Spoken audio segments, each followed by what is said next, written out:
Good afternoon, everyone. My name is Xianghe Li. Thanks, Chen's introduction. And I have been working at Samsung about 3.5 years. It's a quite a long time. I'm glad I have this opportunity to giving a talk to present my work in the last one, the Samsung workshops. So I like working in the Samsung. One of the most important reasons that because I can enjoy the next view that's just outside my windows. And being a PhD student, normally you only can stay in the cubic. It's quite frustrated. The nice that I have the windows in Samsung office. But not always, you see that the views here is quite nice, but it's not always the case, Somehow you will see the views just like this. And if you see the outside, like this picture, and you will say, oh, well, this is another hazy day again. So you will know that, okay, because the sunlight is scattering from the small particles, so the visibility drop down a lot. So you can see the fuzzy outside and they're not really clearly, and even you barely can see the buildings in this photo. So that's why the visibility is the one thing that people can realize, okay, the air quality actually is not good today. So we look at the visibility data in the past decades.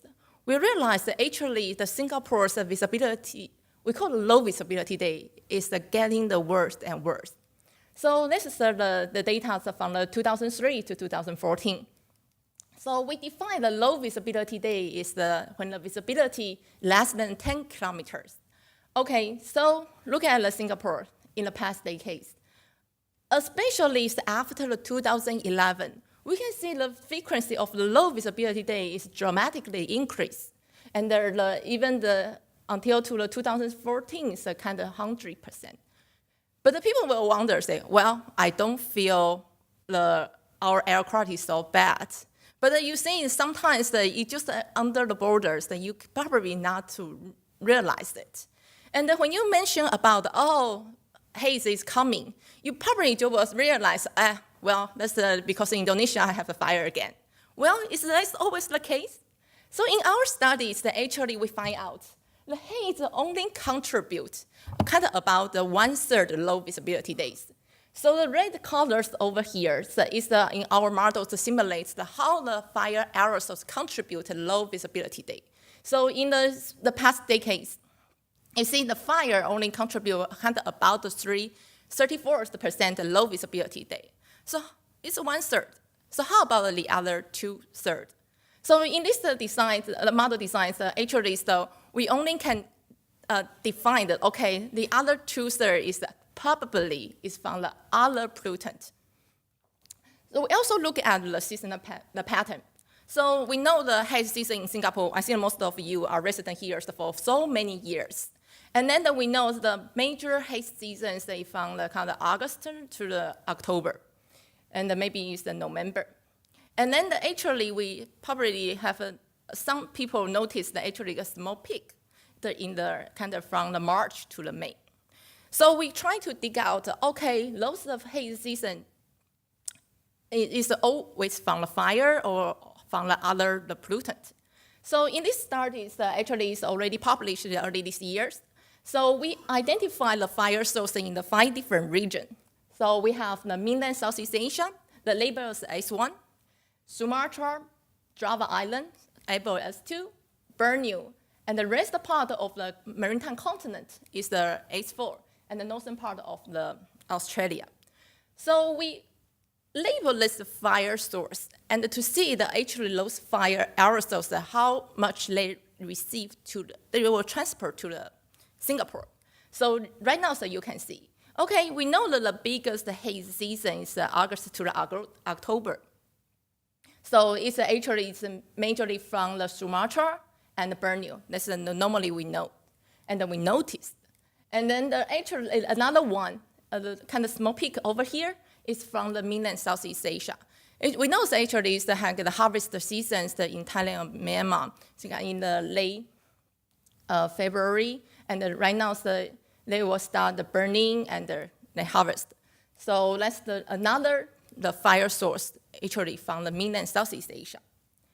Okay, so we know, just like a previous slide I mentioned, 1/3 the low visibility day contributed by the fire. How about the other 2/3? The other pollutants, where are other pollutants from? Guys, my previous speakers mentioned about actually Singapore has a kind of potential, a lot of the emission source. Traffic, shipping, and industry. So those are the kind of domestic emission sectors that actually so we normally will not pay attention on it. But there are things that are more and more research come out, like Eric can measure that, how the traffic, the PM2.5, the emission, and then I think there are some the Smart Institute also that look at the industry emission. So those are the domestic emissions that actually we should take a look at it. And of course, somehow maybe transboundary pollutants from the surrounding countries also will transfer to the Singapore. So since that we want to understand what the contribution for the fire and the non-fire aerosol, so we will try to design a better way to answer this question. The tool that I use is the Wolfram model. It's the weather research and the forecasting models combined with the chemistry module. So we designed the 3 different emission scenarios. One is the biomass burning aerosol emission only, so labeled the BB. And also that's the one thing we normally interest. The other one, you of course cannot ignore it, and just the fossil fuel burning aerosols, so it's labeled as FF. But in the reality, of course, there's 2 types of emission combined together. So will be the fossil fuel and the biomass burning emission, FFBB together. Let me introduce this diagram to you. Okay, so for the low visibility day, as we defined in the previous slide, use the visibility lower than 10 kilometers. So we define as observed low visibility day. So we model will be diagnostic the visibility is also lower than 10 kilometers is FF. And then we will have the kind of logic chart here. If yes, we go this direction. If no, we go the other one. So, okay, look at the biomass burning visibility. If the biomass burning alone aerosols can cause the visibility lower than 10 kilometers, and then we will consider is the type 1, which means no matter just the fossil fuel aerosols alone or biomass burning stand alone, they can cause the low visibility days occur. So if it's a type 2, that means that only fossil fuel aerosols alone can cause the low visibility days occur. Type 3 is same as the type 2. It's just the biomass burning aerosols stand alone.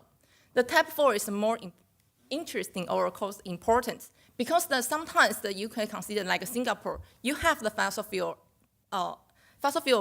aerosols in the normal days. So your visibility will not the lower than we can define the low visibility day.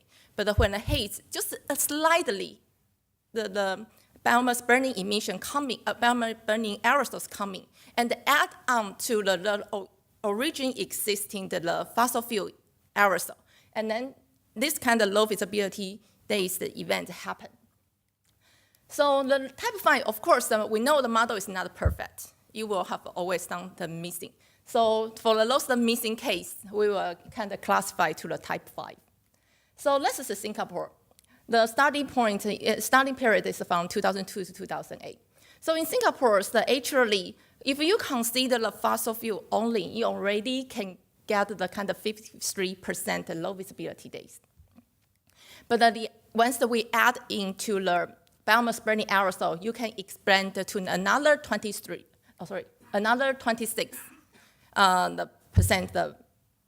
low visibility days. We not only just look at the Singapore, we also study another countries. And like in Bangkok or Kuala Lumpur, fossil fuel aerosol still is the major source for the low visibility day. However, when the biomass burning aerosols coming, you can add into the 20 to 30% for those cities. If you consider the entire 50 the Asian cities, you will realize, oh, okay, the biomass burning, the effect is not that high. That's because a lot of cities, just like Jakarta, they are domestic the air pollution a lot. So when you add into the biomass burning, actually, it will not really, affect their already really bad the air quality. So not just the visibilities that I mentioned before. We also use the index analysis to look at how the ozone or PM2.5 impact the air quality and the health. So air quality index here is just like we use the PSI in Singapore. Normally we will select the 6 species like PM2.5, ozone, NOx, SO2, and to give the different breakpoints, like the ozone here, they have a different breakpoints, and they scale it from the 0 to 500. That's your AQI or PSI number. And then normally, in the public, so in the governments, they will to provide those PSI number only based on the highest PSI species to the public. So like today, if based on the PM2.5, they can calculate the highest PSI or AQI numbers here, and then they will release it to the public. So okay, this is today's AQI number. Okay, so normally I think the most 90% in Singapore, you receive the AQI number is come from the PM2.5. So look at here. If we consider the fossil fuel or biomass burning alone, so you can see the list, it already can increase our health, AQI level to the moderate or unhealthy level from kind of about 36% or 7% if you only consider the one type of species. But if you look at the combination of the fossil fuel aerosol and the biomass burning aerosol, the percentage can go up to the 66%. So that's quite a lot. So that means that actually maybe you are not aware of those the PSI number, but they already received the moderate or unhealthy levels. So the importance of our study, we are not just look at the air quality, what I'm presenting right now. Our work is much more advanced and important. So the 3 scenarios that I presented here, so we have the fossil fuel emission only, biomass burning emission only, and the combination of the 2 emission types.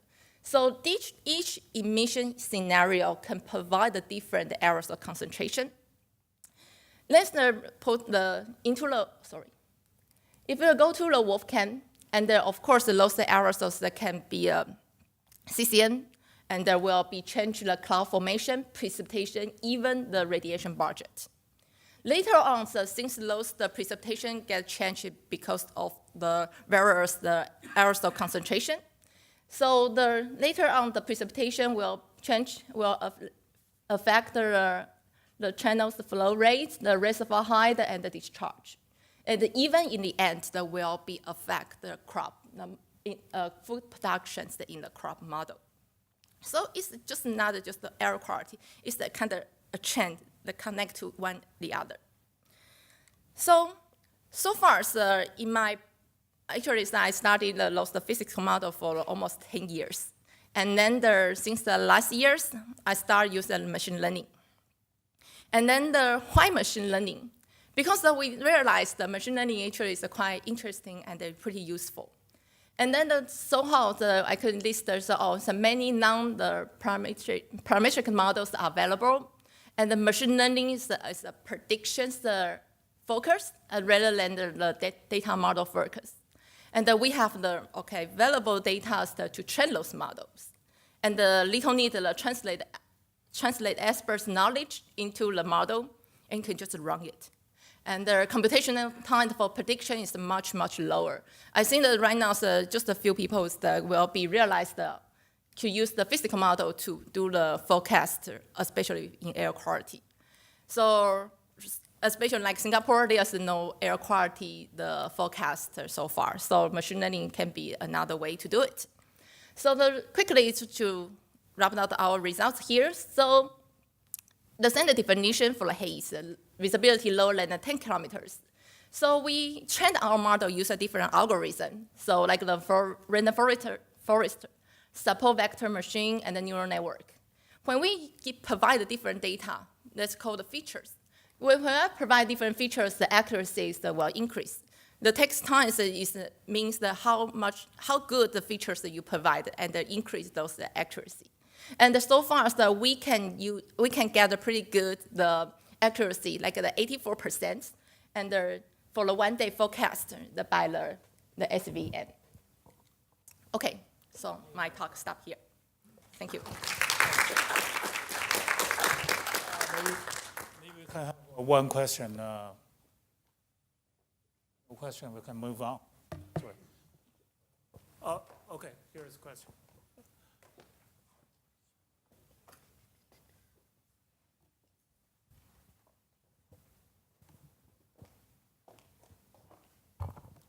Thanks for the great talk. So in the flowchart that you were showing, there was a type 5, the missing, and it looked like actually more than 20% in Kuala Lumpur, it's 50% of the emission. Can you elaborate what are these? I assume the building emission or some other categories coming in, which is very significant. Yes, actually, in Singapore, in our initial results, also is a lot missing. But it turns out that we realized that actually, like in Singapore, is a lot of road dust, they call it anthropogenic dust, and it's not be involved in the current emission inventory. So those aerosols, we have to consider it, and those are not exist in the current emission inventory. So I believe like the Kuala Lumpur and the Bangkok, they're also missing the anthropogenic dust.